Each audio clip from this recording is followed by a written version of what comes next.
Hello everyone, welcome to our YouTube channel Mouni Krishna creations. How are you all? ఈ వీడియోలో నేరవన్ల కారం ఎలా పెట్టుకుందామో చూద్దాం. మేమైతే వీటిని నేరవన్లు అంటాం. మీ ఏరియాలో ఏమంటారో కామెంట్ బాక్స్లో చెప్పండి. కొందరు రేగు పండ్లు అని కూడా అంటారు కదా. ఒక్కొక్క ఏరియాని బట్టి ఒక్కో విధంగా పిలుస్తారు. ఈ వింటర్ సీజన్లో నేరవన్లు ఎక్కువగా లభిస్తాయి కాబట్టి ఈ సీజన్లో కారం పెట్టుకుంటే చాలా బాగుంటుంది. ముందుగా ఇలా తెచ్చుకున్న నేరవన్లను ఏమైనా పుచ్చులు ఉంటే తీసేసి ఒక 2 టైమ్స్ మంచిగా వాష్ చేసుకొని పక్కన పెట్టుకోవాలి.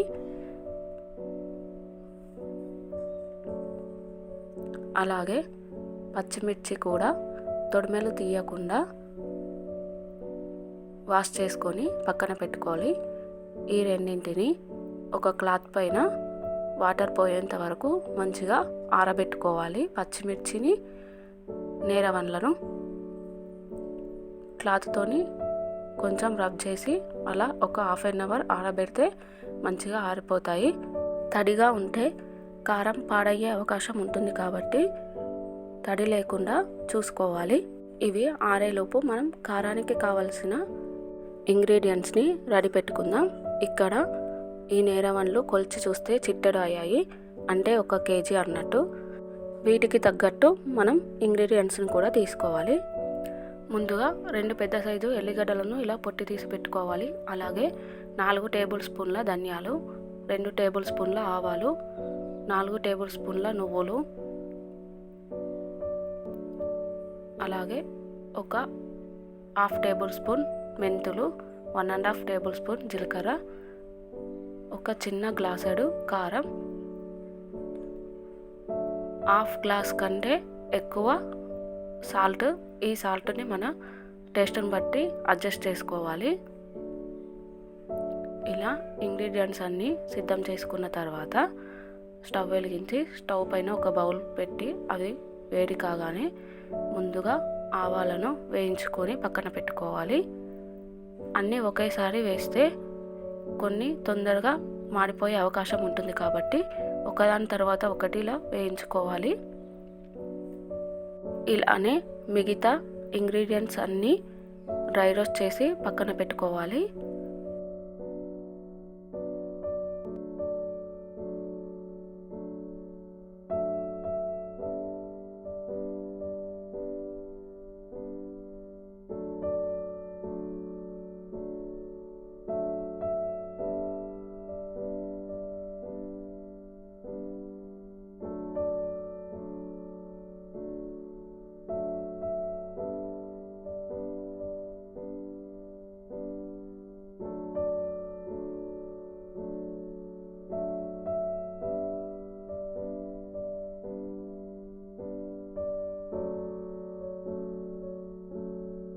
తర్వాత డ్రై రోస్ట్ చేసి పక్కన పెట్టుకున్న ఇంగ్రీడియంట్స్ అన్నీ చల్లారిన తర్వాత మళ్ళీ ఒకదాని తర్వాత ఒకటి పౌడర్ చేసి పెట్టుకోవాలి.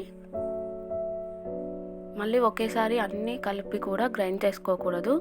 వీడియోలో చూపించిన విధంగా గ్రైండ్ చేసుకోండి. మంచిగా చల్లారిన తర్వాతనే పౌడర్ లాగా చేసుకోండి. ఎందుకంటే ఇది కొన్ని రోజులు నిల్వ ఉంటుంది కదా, తొందరగా పాడవకుండా ఉంటుంది పచ్చడి. వేడిగా ఉన్నప్పుడే గ్రైండ్ చేసుకుంటే మనకు తొందరగా పాడయ్యే అవకాశం ఉంటుంది కాబట్టి మంచిగా చల్లారనివ్వండి.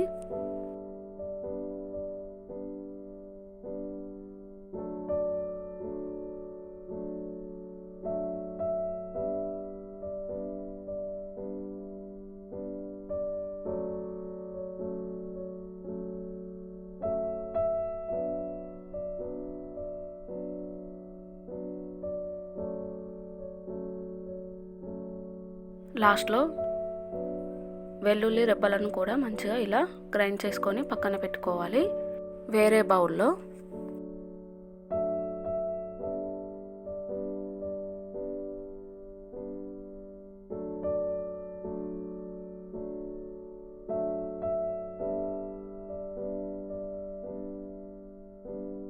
ఇప్పుడు కలపడానికి వీలుండే ఒక పెద్ద వెడల్పాటి బేషన్ తీసుకొని అందులో మనం పౌడర్ చేసుకున్న అన్ని ఇంగ్రీడియంట్స్ని వేసి ఒకసారి మంచిగా మిక్స్ చేసుకోవాలి.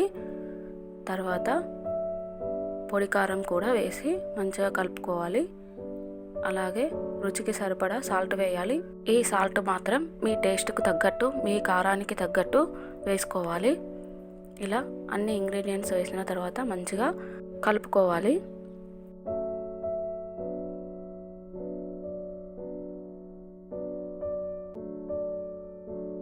వెల్లుల్లి పేస్ట్ చేసుకున్నాం కదా, అందులో నుండి ఎక్కువ మొత్తం పక్కన పెట్టుకొని కొద్ది మొత్తంలో ఈ పొడులలో వేసి మరొకసారి మంచిగా కలుపుకోవాలి.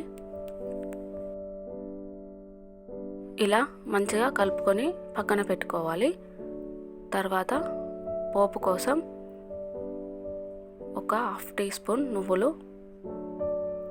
1/2 టీ స్పూన్ కన్నా తక్కువ ఆవాలు, కొన్ని మెంతులు, కొద్దిగా జీలకర్ర,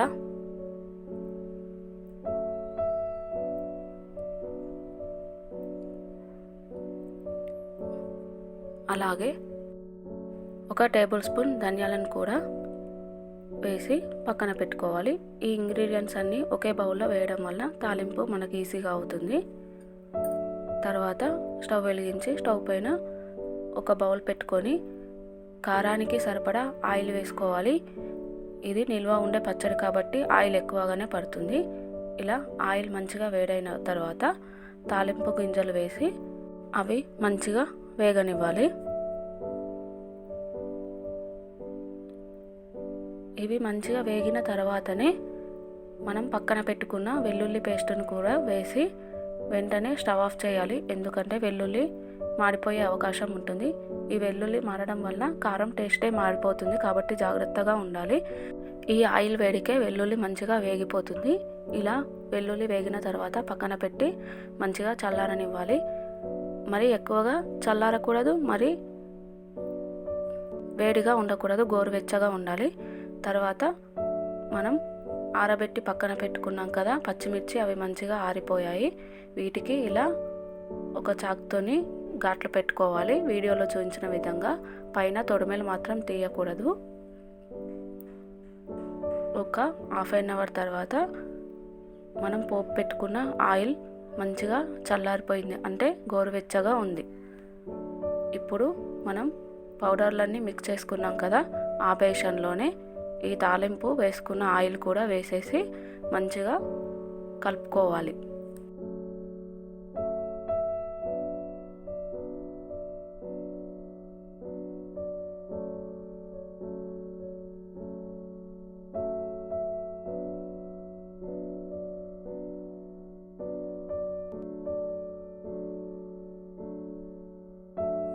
ఇలా పోపు మొత్తం మనం వేసిన ఇంగ్రీడియంట్స్కి మంచిగా పట్టుకోవాలి, ఆ విధంగా కలుపుకోవాలి. ఈ టైంలో మనం కొద్దిగా టేస్ట్ చూసుకోవాలి ఎలా ఉందో. ఒకవేళ కారం కానీ సాల్ట్ కానీ తక్కువగా ఉంటే ఈ టైంలో మనం అడ్జస్ట్ చేసుకోవచ్చు. ఇక్కడ పర్ఫెక్ట్గా ఉంది. ఈ నేరవన్లు కూడా ఆరిపోయాయి కదా, వీటిని ఒక బౌల్లో తీసి పక్కన పెట్టుకొని తర్వాత ఈ కారంలో ఈ నేరవన్లను పచ్చిమిర్చి ఘాట్లు పెట్టుకున్నాం కదా, ఈ రెండింటిని వేసి మరొకసారి ఈ నేరవన్లకు పచ్చిమిర్చికి తాలింపు పెట్టిన కారం మంచిగా పట్టించాలి.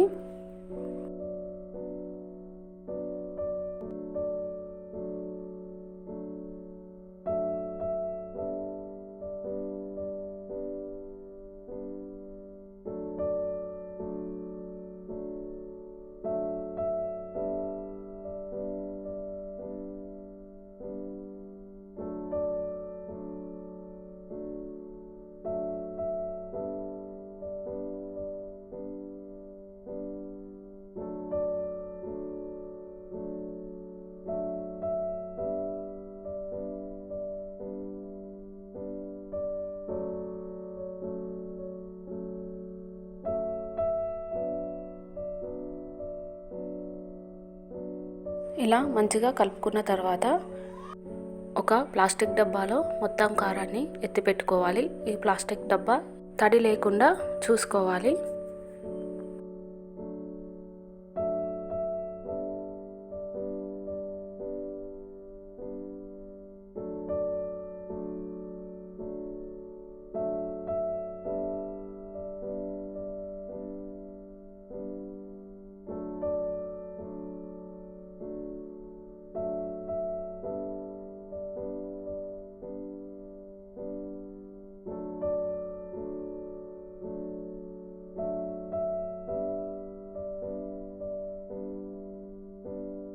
ఇప్పుడు ఇందులో బేసన్లో కొద్దిగా వాటర్ పోసుకొని, కొద్దిగా మాత్రమే, మరీ ఎక్కువ వాటర్ పోయకూడదు.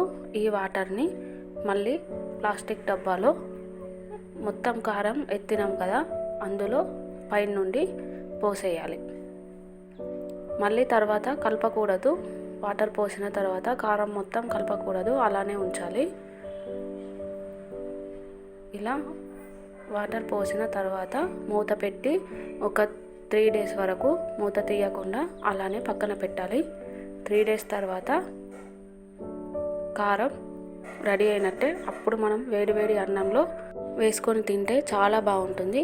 3 days తర్వాత ఎలా ఉందో షార్ట్ వీడియో పెడతాను, అది కూడా తప్పకుండా చూడండి. Thank you all.